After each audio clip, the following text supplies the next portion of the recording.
next speaker who will be closing the conference is Bex Harper.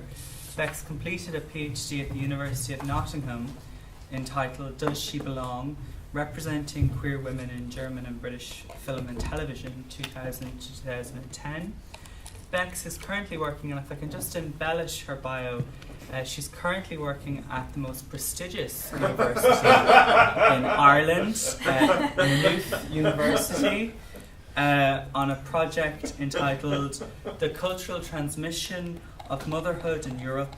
And today we'll present one case study from a forthcoming book project entitled Freak Feminism, Sexuality, Madness and Non-Normative Bodies in Contemporary Performance. Bex is also co-founder and co-director of the Domestic Imaginaries Network and is co-editing a volume on representations of home in global literature and visual culture by Palgrave as part of that network's work. So you're very welcome, Bex. So I'm really excited to be here. Thanks to Bea for having me. So for some sex, drugs, violence and rock and roll to end Queen Paradigm 6, I think. So I'm going to read from the script. That's where I do things. So incarcerations in asylums has long been a way of controlling women, but women have indeed resisted. Elaine Showalter explains that, quote, rebellion was in fact frequent, end quote, in Victorian asylums. Autumn's semi-autobiographical novel, The Asylum for Wayward Victorian Girls, 2009, reprinted in 2011, and her Fight Like a Girl album, 2012, both concerning the time she spent in a US psychiatric facility, draw on the notion of rebellion against patriarchy and medical institutions. Moreover, in interviews, Autumn frequently discusses her experience of sexual abuse in that psychiatric institution. She questions the ethics and power dynamics in such establishments and problematizes simple ideas of victim and perpetrator binaries. I question to what extent Autumn's performances can be read as queer feminist and mental health activism in a post-feminist world in which, for the most part, feminism has been, quote, cast into the shadows, according to Angela McRobbie. Previously described as Courtney Love's anarchist violinist, Emilie Autumn is a US-based trained classical musician on a variety of instruments including violin, harpsichord and piano. She decided to embark on her own style, which she terms Victorian industrial music, or violin industrial. Emilie Autumn and her fans characterise her music under three main stages, or eras, as they call it, and they are named after 3 studio albums, all of which are concept albums. Her pre-incarceration phase, if I can call it that, is known as the Enchant era, which draws on Shakespearean narratives, childhood innocence, and fairy tales. Post-incarceration Opheliac era is an overlap between the Shakespearean influences through the character Ophelia and her engagement with medical discourses, and the third one, the Fight Like a Girl, or FLAG era, as it's abbreviated to, in which she attempts to show her fighting back against medical institutions and patriarchy. Now, her second studio album, Opheliac, 2006, was named as such out of, quote, a play on the word of combining the character of Ophelia with an actual disease like insomniac, or all of those things, so it's creating a medical term out of a sort of archetype of a particular type of girl, end quote. That's Autumn herself. While some of the tracks on this album present women who are trapped, Charlotte, drowning, Opheliac and Swallow, or suicidal, The Art of Suicide, some depict women who are willing to take back what is rightfully theirs, Liar. With a 56-second harpsichord introduction and instrumental intervals, Opheliac presents a calm atmosphere which is then sped up to be chaotic as it gets faster and faster and then completely cuts out at the end. Using multi-layered vocal harmonies, sung on stage by her backing singers, she exclaims, I only hope that in the end you will see the Opheliac in me. In this song, the woman's voice is asking for recognition, to be seen, albeit seen as mentally ill. Her 2006 tours during the Opheliac phase focus on the idea of the asylum. Subsequent international asylum tours have been called The Plague, 2007 to 2008, The Gate, 2008 to 2009, The Key, 2009 to 2010, and The Door, 2010 to 2011. And you can see this slowly getting closer and closer to the door of the asylum and to this craziness, in scare quotes, that Autumn's depiction of her asylum for wayward Victorian girls is shown on stage. So she does not only position herself as this on-stage mental health activist, her work also has strong, perhaps some would say too strong, feminist overtones, both in terms of the music itself and the stage performances. Her more recent Fight Like a Girl tour, 2012, is represented as a first step into the asylum where the incarcerated women begin to take revenge against their male captors.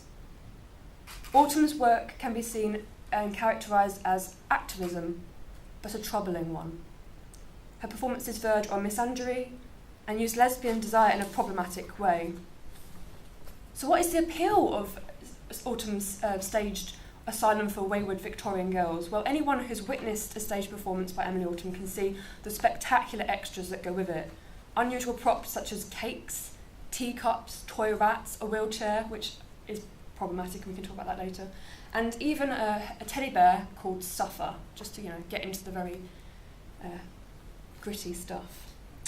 Now, she does not only sing or play, she performs and embodies an asylum inmate. The visual element of Emilie Autumn's performances is particularly important to consider, given that, since at least the 1870s, depictions of women with mental illness have been represented and documented through the visual medium in hospitals, such as the one in which theorist Jean-Martin Charcot, 1825 to 1893, worked.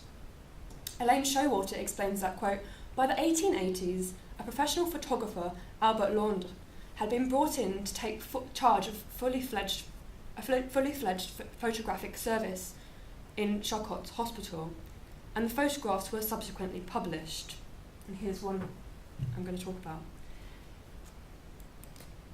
about. So Autumn depicts this way of recording mental illness on her track, in a track on her Fight Like an album called I Don't Understand, and I'm just going to play a quick clip from the middle of that song.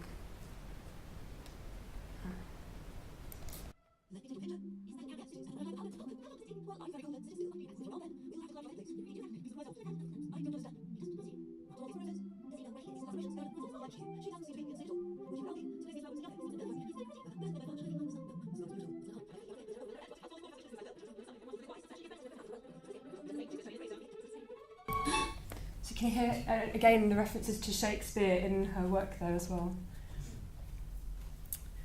As part of the visual and oral performance is Autumn's entourage of half a dozen women, backing singers called the Bloody Crumpets, who vary from tour to tour and have multiple talents: circus artists, ballet dancers, fire eaters, fire dancers, costume designers, models. These women all play the role of hysterics in her asylum, each with different personas, such as a cannibal, a drunkard, a murderer, and a, scare quotes, naughty woman considered to be too sexual and thus incarcerated. Showalter has highlighted that in the 19th century, quote, doctors have noticed that hysteria was apt to appear in young women who were especially rebellious, end quote.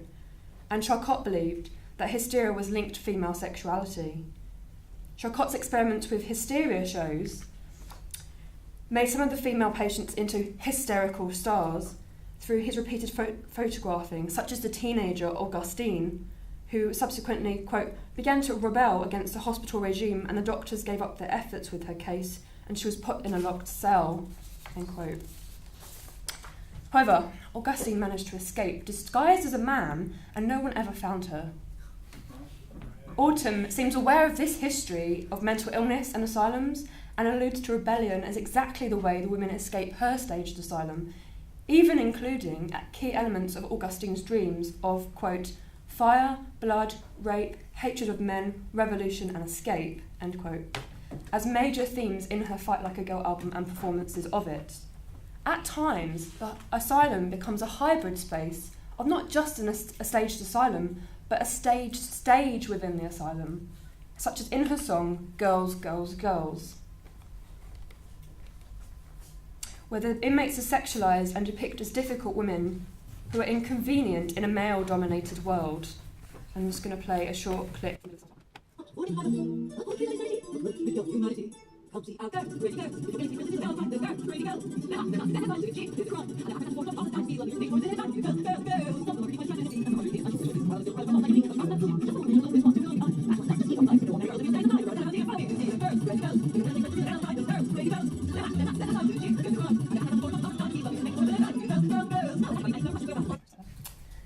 So, nevertheless, the combination of music that aims to be feminist with sexualised burlesque-inspired theatrical performance raises questions surrounding female sexuality as objectification or empowerment.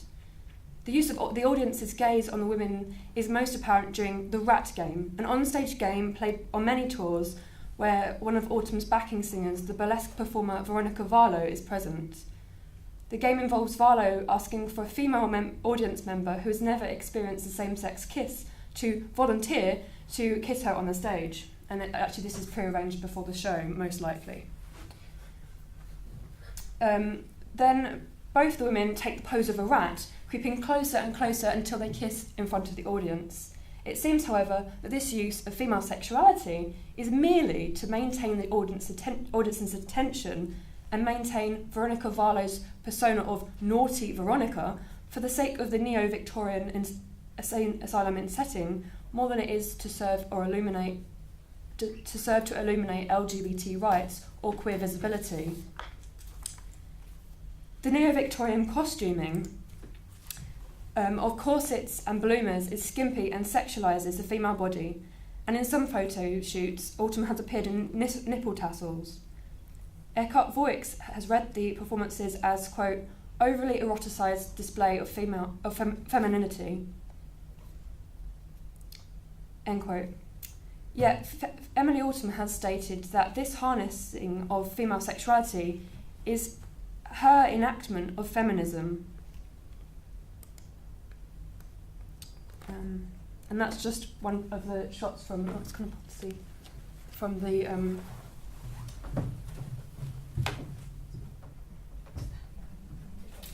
this is one of the sort of still shots from the video. And she says, in her view, you don't become a feminist denying your sexuality, and just because you use sexuality doesn't mean you use it for men. This is another reason why I choose to use a very sexy show with purpose, because sex is power, and it can be used in a very good way. Even on stage, we're not the same age, size, or hair colour.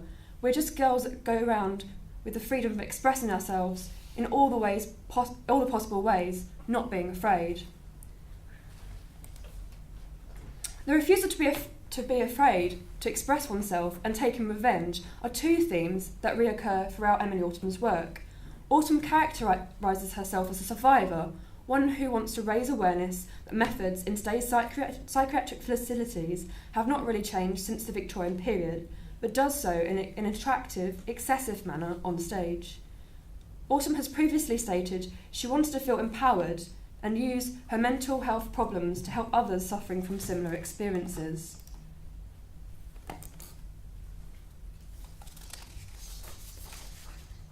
She says she thought, I refuse to apologise.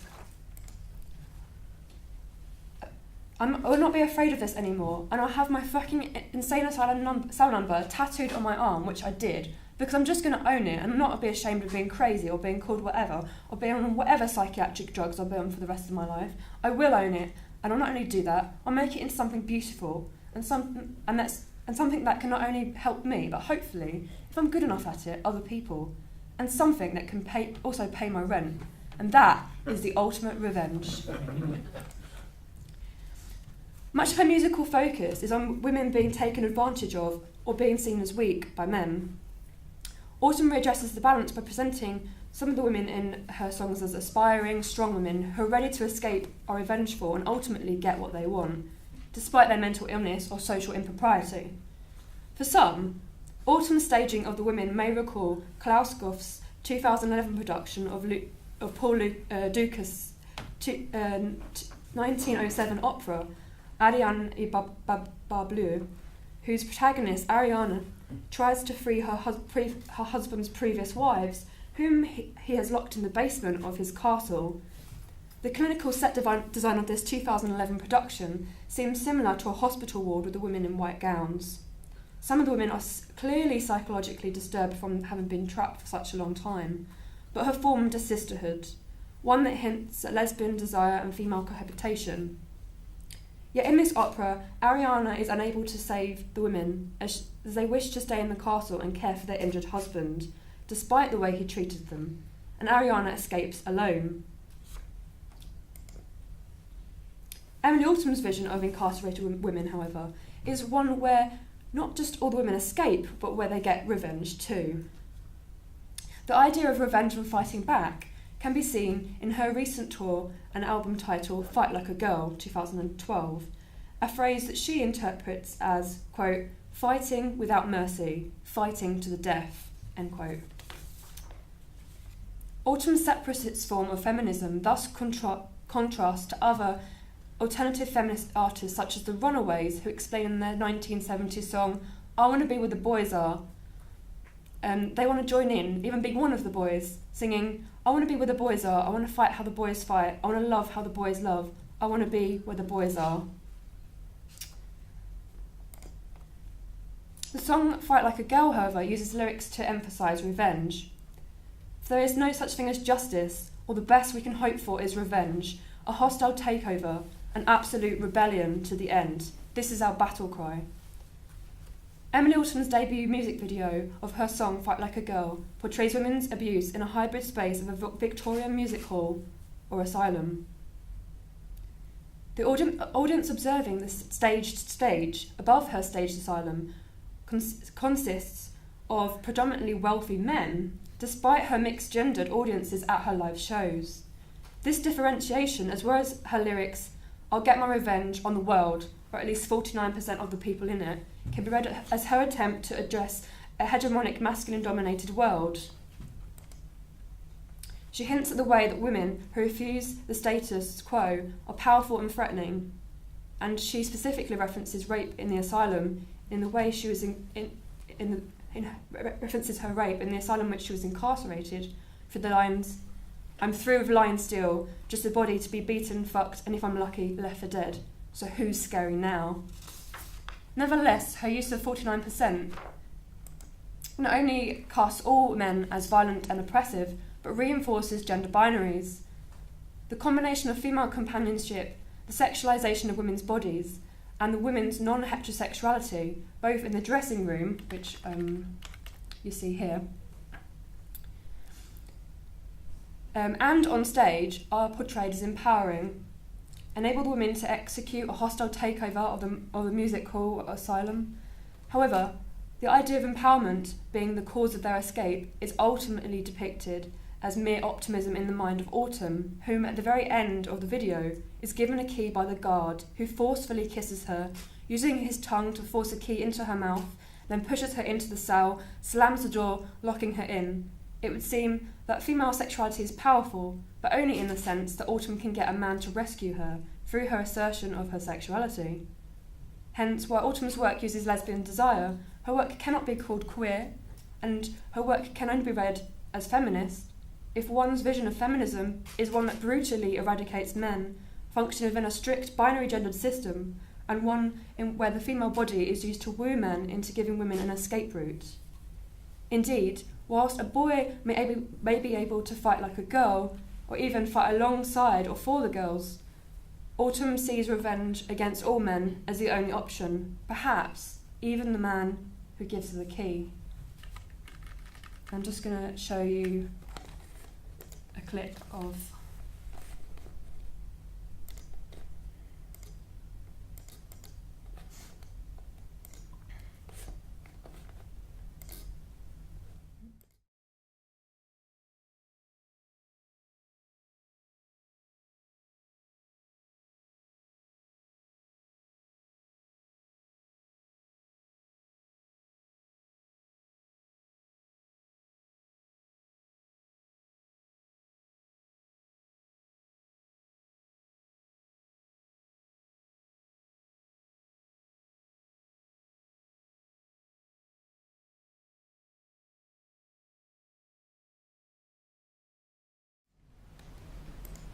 Thank you.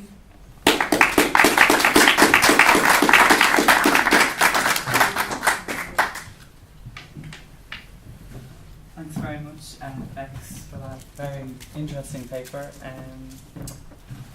I've lots to say about it, but I'm going to open the floor to see if there's any questions.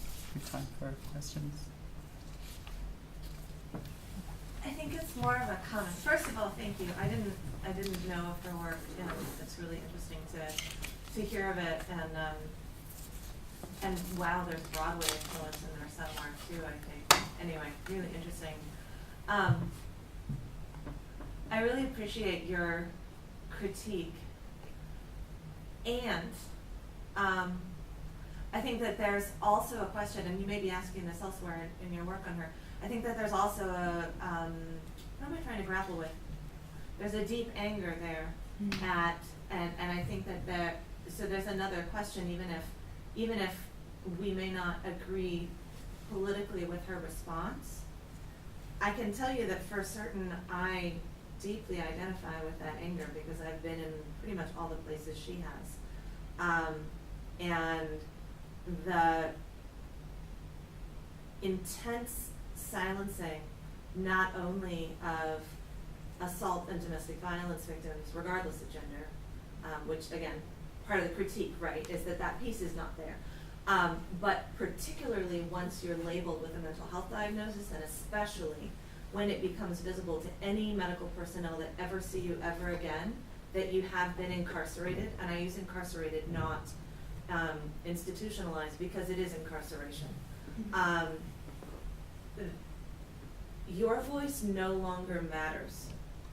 It's a silencing deeper than, in my own experience, deeper than the silencing of sexual assault and deeper than the silencing of domestic violence, because the automatic response is, well, any problem that you may have is simply because you're mentally ill. Yep.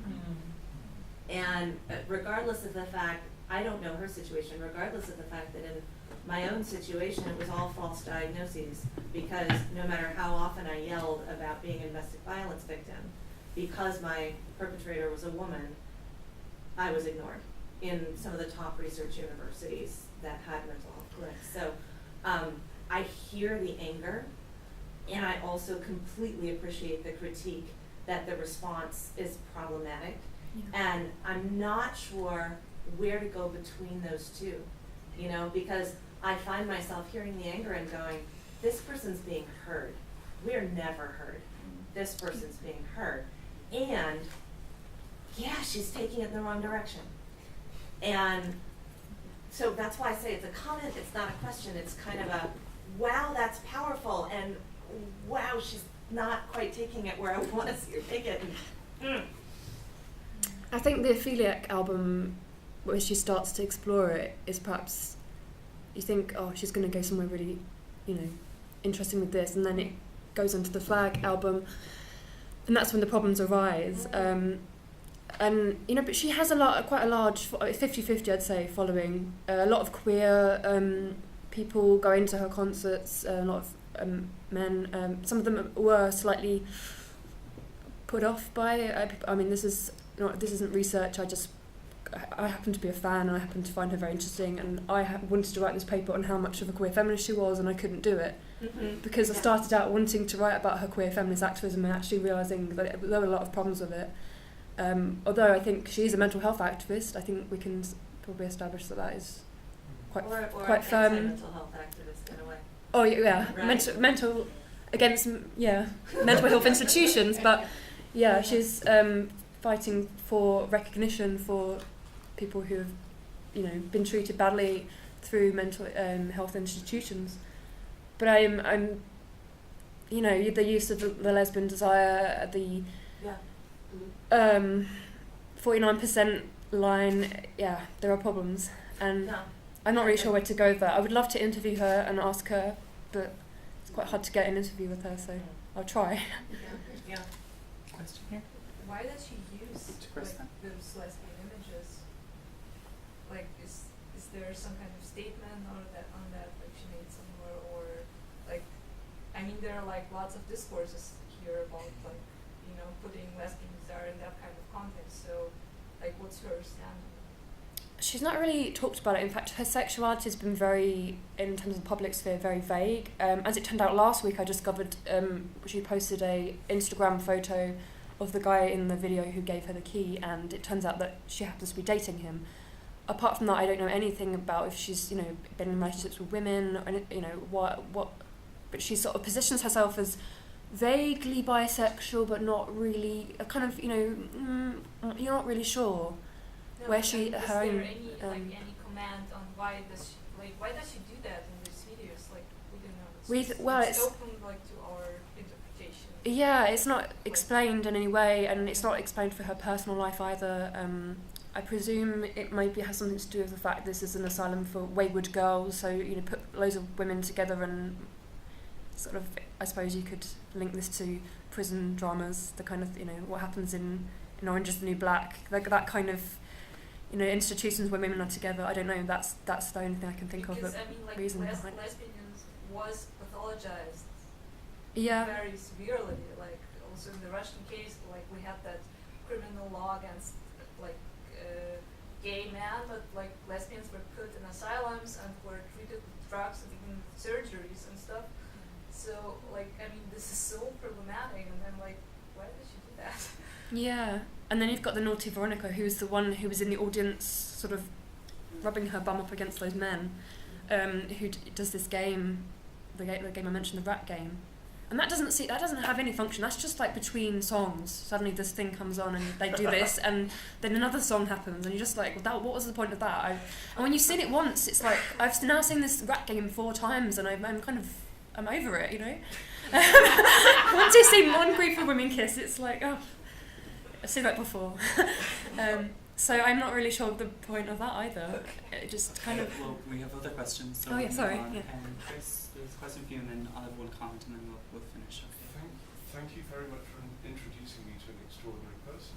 I think she's amazing. I've just downloaded all 3 of her albums from iTunes. I should get commission. Where they're called rock music, which I found very confusing because Yeah. this is not rock music, No. but it's called rock music as packaged. But then that leads me on to, again, it's not so much a question as a comment, that I'm wondering the fact you're looking for a teleology and then you're finding things that are getting in the way of it. Is it perhaps more queer not to have a teleology and to present a series of questions and a series of challenges? And actually, with the 49% line is actually saying, hey, that's, no, that's crazy. And she repeats it over and over again in the song. I'm just wondering whether she's sort of presenting something that's non-teleological and therefore perhaps queer in that way. And again, I don't know necessarily, I'm not trying to put you on the spot now, but I'm just offering it as an alternative reading. No, I would love to talk to you about that like afterwards, yeah, because I hadn't thought, I mean, literally, this is the first thing I've written on this project, so you guys are the first people to hear this. I've hardly thought about it at all because I'm working on motherhood, which is a completely different topic. And yeah, so I'm just starting to apply for funding for this. So I'd love to hear your ideas like in the break. That'd be great. I just have one quick comment.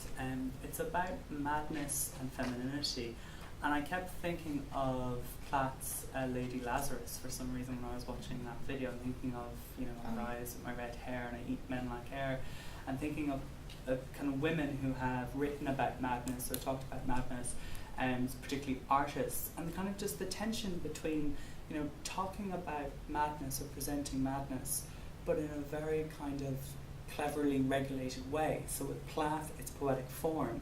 With this, it's choreography. And I wondered if you thought about that kind of tension between, expressing madness, but doing so in a very regulated way, relying on forms.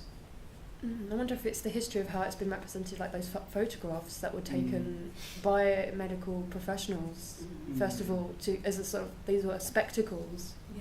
A bit like freak shows, the postcards that came out of freak shows, the same kind of thing, medical anomalies, But we'll talk over wine. Yeah, that sounds good. I have your first 5 minutes. Can we just thank Bex?